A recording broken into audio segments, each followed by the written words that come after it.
Welcome back. Today we're discussing gluten, which is not necessarily good for you, even if you don't have celiac disease. You want to know why?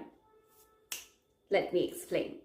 You remember when you were younger and used to enjoy bread or roti with some nice dal or sabzi, and as you grew older, you started realizing that the same bread or roti is making you feel bloated and is causing inflammation and headaches and other digestive issues? That happens because after the age of 8, on an average, the body's ability to completely digest gluten starts reducing. And it isn't the case for people younger than that as much. In fact, not me, but a study by the NIH proves this. Have a look at this.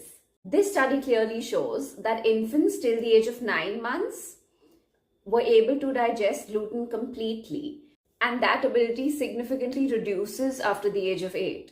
But for those beyond the age of 9 months, it's difficult to digest gluten completely. I know, the body is quite interesting. And I also know that you wish you had it easier. So technically, we are all gluten intolerant as teens and adults. It's just that the extremity of that intolerance differs depending on our genes. And it causes things like bloating, headaches, and even rashes and irritable bowel syndrome or IBS. But you know what the worst part is? Gluten can damage your small intestine so much that it can lead to malnourishment over time, irrespective of the amount of right food that you eat.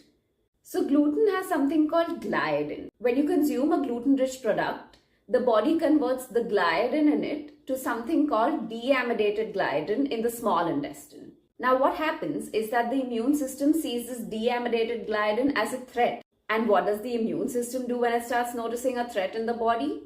It starts attacking it. Now what happens with this war between your immune system and the deamidated gliadin? Your small intestine gets damaged. More specifically, something called villi, which are finger-like projections in the lining of your small intestine, get damaged. Now what are the villi responsible for? For absorbing the nutrients from your small intestine and sending it to your bloodstream, for your blood to then carry these nutrients to the different parts of your body to maintain proper homeostasis, for you to function well. So basically, when your villi is damaged, your endocrine system can go take a long walk. And it can go so far that it can probably fall off the edge of the earth. I'm not a flat earther, I promise. Now that we've established that I'm not a flat earther and I actually truly believe that the earth is spherical, let's come back to our topic of discussion.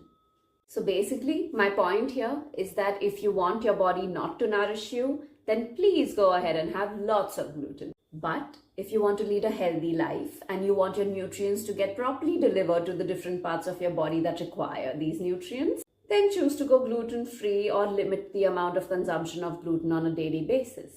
In the next video, we're going to talk about which millets are safer to consume as compared to those with gluten and why the body doesn't digest gluten fully. If you found this video helpful, don't forget to like, share, comment and save, and I'll see you in my next video. Bye! Oh, and don't forget to cut down on gluten.